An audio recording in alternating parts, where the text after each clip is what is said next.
ஆடி மாதம் முதல் வெள்ளிக்கிழமையை முன்னிட்டு கன்னியாகுமரி மாவட்டத்தில் அம்மன் கோவில்களில் இன்று சிறப்பு பூஜைகள் நடைபெற்றது.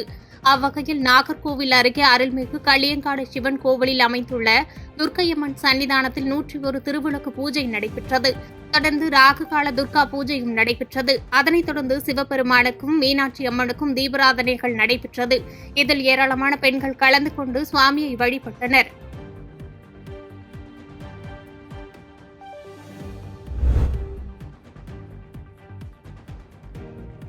திமுக ஊராட்சி மன்ற தலைவர் மீது வார்டு உறுப்பினர்கள் மற்றும் பொதுமக்கள் நம்பிக்கையில்லா தீர்மானம் கொண்டு வந்தனர். செங்கல்பட்டு மாவட்டம் வையாவூர் ஊராட்சியில் கடந்த 3 ஆண்டுகளாக எவ்வித அடிப்படை வசதியும் ஊராட்சி மன்ற தலைவர் செய்து தரவில்லை என திமுக ஊராட்சி மன்ற தலைவர் காமராஜ் என்பவர் மீது வார்டு உறுப்பினர்கள் மற்றும் கிராம மக்கள் நம்பிக்கையில்லா தீர்மானம் கொண்டுவர உள்ள நிலையில் இதை அறிந்த ஊராட்சி மன்ற தலைவர் காமராஜ் ஊராட்சி மன்ற கட்டிடத்தை பூட்டிக் கொண்டு ஓட்டு பிடித்தார். இருப்பினும் ஊராட்சி மன்ற தலைவர் மீது 9 வார்டு உறுப்பினர்களில் 8 வார்டு உறுப்பினர்கள் மற்றும் கிராம மக்கள் நம்பிக்கையில்லா தீர்மானம் கொண்டு வந்து மாவட்ட ஆட்சியருக்கு அனுப்பி வைத்தனர். தொடர்ந்து அலுவலகத்தை பூட்டிவிட்டு சாவியை எடுத்து சென்ற திமுக ஊராட்சி மன்ற தலைவரை கண்டித்து ஊராட்சி மன்ற அலுவலகத்திற்கு மாலை அணிவித்து பெண்கள் ஒப்பாரி வைத்து அழுதது பரபரப்பை ஏற்படுத்தியது. தலைவர் மீது நம்பிக்கையில்லா தீர்மானம் கொண்டு வரதுக்காக வந்திருக்கோம். மக்கள் முன்னிலையில நின்றுட்டு இருக்கோம். எங்களுக்கு தலைவர் எதுவுமே கரெக்டா செய்ய மாட்டேங்கிறாரு. இன்னைக்கு பாருங்க, தலைவர் ஆபீஸ் மூடிட்டு இருக்கு. இவ்வளோ பொதுமக்கள் வந்திருக்கோம், எதுக்கும் ஒரு ரெஸ்பான்ஸ் பண்ண மாட்டாரு. அவர் மேல நம்பிக்கையில்லா தீர்மானம் கொண்டு வரதுக்காக துணைத் தலைவர் மூலியமா வந்திருக்கோம். கிளர்க்கும் கூட வந்திருக்காங்க. இங்க பிரச்சனைன்னு பாத்தீங்கன்னா ரோடு சரியில்லை, காவா இல்லை. வையாவூர்ல 2வது தெருவில் ஃபுல்லா தண்ணி நிக்குது. கடவட்டம்மா கோவில் தெருவுலயும் அந்த மாதிரி தான் இருக்கு. எவ்வளோ பிரச்சனைன்னு பாத்தீங்கன்னா 9 வார்டுலயும் இருக்கு. எல்லாருமே கஷ்டப்பட்டு தான் இருக்காங்க. மக்களே சொல்லுவாங்க, மக்கள் எல்லாருமே வந்திருக்காங்க. மக்களுக்கு எந்த ஒரு அடிப்படை வசதியும் செய்ய முடியல. குடிக்க தண்ணி மஞ்சள் கலர்ல வருது, காமிச்சிருப்பாங்க.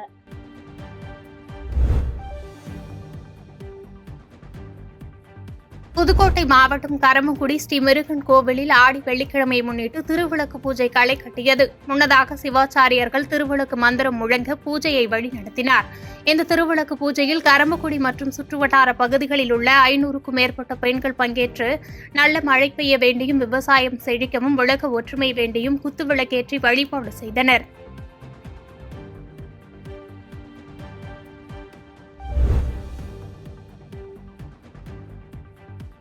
கரூர் நீதிமன்றத்தில் ஆஜர்படுத்தப்பட்ட முன்னாள் அமைச்சர் எம்.ஆர். விஜயபாஸ்கருக்கு வருகின்ற 31ஆம் தேதி வரை நீதிமன்ற காவல் நீட்டிக்கப்பட்டுள்ளது. சொத்து மோசடி வழக்கில் சிபிசிஐடி போலீசாரால் கைது செய்யப்பட்டு திருச்சி மத்திய சிறையில் அடைக்கப்பட்ட முன்னாள் அமைச்சர் எம்.ஆர். விஜயபாஸ்கர் மீது பிரகாஷ் அளித்த புகாரின் பேரில் கொலை மிரட்டல், ஆள்கடத்தல் உள்ளிட்ட 6 பிரிவுகளின் கீழ் ஏற்கனவே பதியப்பட்ட வழக்கில் கரூர் மாவட்டம் வாங்கல் காவல் நிலைய போலீசார் நேற்று அவரை கைது செய்தனர். இந்நிலையில் வாங்கல் காவல் நிலைய வழக்கில் கைது செய்யப்பட்டு இன்று கரூர் விரைவு நீதிமன்ற நீதிபதி மகேஷ் முன்பு ஆஜர்படுத்தப்பட்ட முன்னாள் அமைச்சர் எம்.ஆர். விஜயபாஸ்கருக்கு வருகின்ற 31ஆம் தேதி வரை நீதிமன்ற காவல் விதித்து நீதிபதி உத்தரவிட்டார்.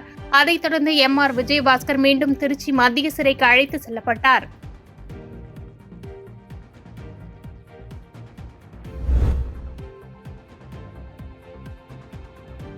கூடலூரில் காலனி கடையில் பற்றிய தீயானது அடுத்து இருந்த துணிக்கடை குடோனிற்கு பரவியதால் பரபரப்பு ஏற்பட்டதைத் தொடர்ந்து தீயணைப்புத் துறையினர் நீண்ட நேர போராட்டத்திற்கு பிறகு தீயை கட்டுக்குள் கொண்டு வந்தனர்.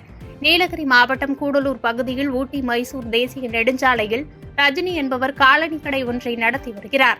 செருப்பு கடையின் மேற்பகுதியில் கடையின் குடோன் உள்ளது. குடோனில் இன்று திடீரென தீப்பற்றி மளமளவென எரிய துவங்கியது.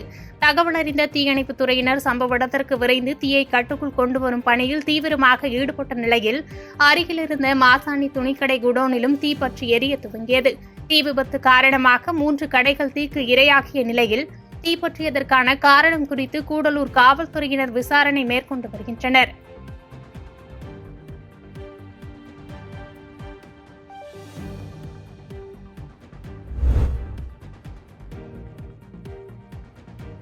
வந்தவாசி அருகே நியாய விலைக்கடை மற்றும் புதிய அங்கன்வாடி கட்டிட திறப்பு விழா நடைபெற்றது.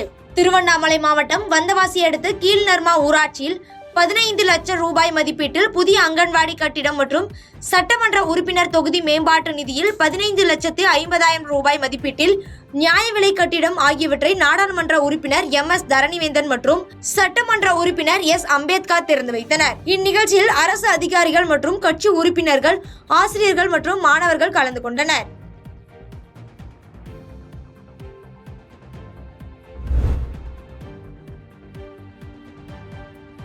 கடலூர் கோட்டாட்சியர் அலுவலகத்தில் பலமுறை மனு அளித்தும் அதிகாரிகள் நடவடிக்கை எடுக்காததால் ஷேர் ஆட்டோ ஓட்டுநர்கள் தர்ணா போராட்டத்தில் ஈடுபட்டனர். கடலூர் அருகே கோட்டாட்சியர் அலுவலகத்தில் ஷேர் ஆட்டோ ஓட்டுநர்கள் அலுவலக நுழைவாயிலின் முன் அமர்ந்து தர்ணா போராட்டத்தில் ஈடுபட்டனர்.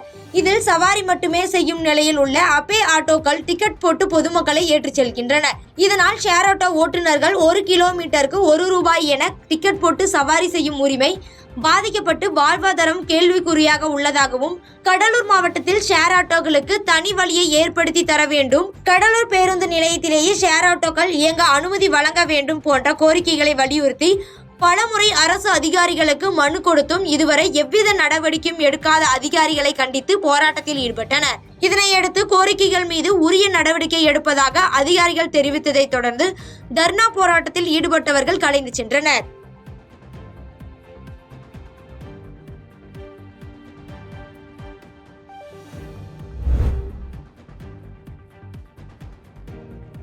கடலூர் துறைமுகத்தில் வங்கக்கடலில் உருவான காற்றழுத்த தாழ்வு மண்டலம் காரணமாக 1ஆம் எண் புயல் எச்சரிக்கை கூண்டு ஏற்றப்பட்டுள்ளது.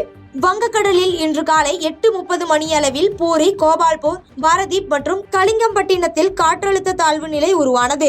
இதனைத் தொடர்ந்து நாளைக்கு அதிகாலையில் காற்றழுத்த தாழ்வு மண்டலமாக மாறி வடமேற்கு நோக்கி நகர்ந்து ஒடிசா கடற்கரையை கடக்க வாய்ப்புள்ளதாகவும், அதன்பின் ஒடிசா மற்றும் சத்தீஸ்கர் முழுவதும் மேற்கு வடமேற்கு நோக்கி நகர்ந்து அடுத்த 24 மணி நேரத்தில் படிப்படியாக வலுவிழக்கும் என வானிலை ஆய்வு மையம் அறிவித்ததை தொடர்ந்து கடலூர் துறைமுகத்தில் 1ஆம் எண் புயல் எச்சரிக்கை கூண்டு ஏற்றப்பட்டுள்ளது.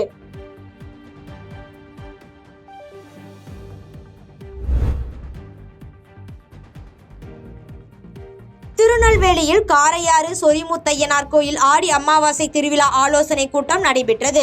நெல்லை மாவட்டம் மேற்கு தொடர்ச்சி மலையில் அமைந்துள்ள பிரசித்தி பெற்ற காரையாறு சொரிமுத்தையனார் கோயில் வளாகத்தில் சேரன் மகாதேவி சார் ஆட்சி அர்பித் ஜெயின் தலைமையில் பல்வேறு துறைகளைச் சேர்ந்த அதிகாரிகள் மற்றும் குழுவினர் ஆய்வு செய்தனர். இதன் பின்னர் ஆடி அமாவாசை திருவிழாவை முன்னிட்டு காரையார் சொரிமுத்தையனார் கோவிலுக்கு வரும் மக்களுக்கான அடிப்படை வசதிகள், திருவிழா நாட்களில் செய்ய வேண்டிய பணிகள் உள்ளிட்டவைகள் குறித்து ஆலோசனை கூட்டத்தை தொடர்ந்து கோயில் வளாகத்தில் ஆய்வு நடைபெற்றது. இந்த கலந்தாய்வு கூட்டத்தில் வருவாய்த்துறையினர், அறங்காவலர், அம்பாசமுத்திரம் காவல் துணை கண்காணிப்பாளர், பேரூராட்சி மற்றும் நகராட்சி செயல் அலுவலர்கள், ஆணையர் உள்ளிட்டோர்கள் கலந்து கொண்டனர்.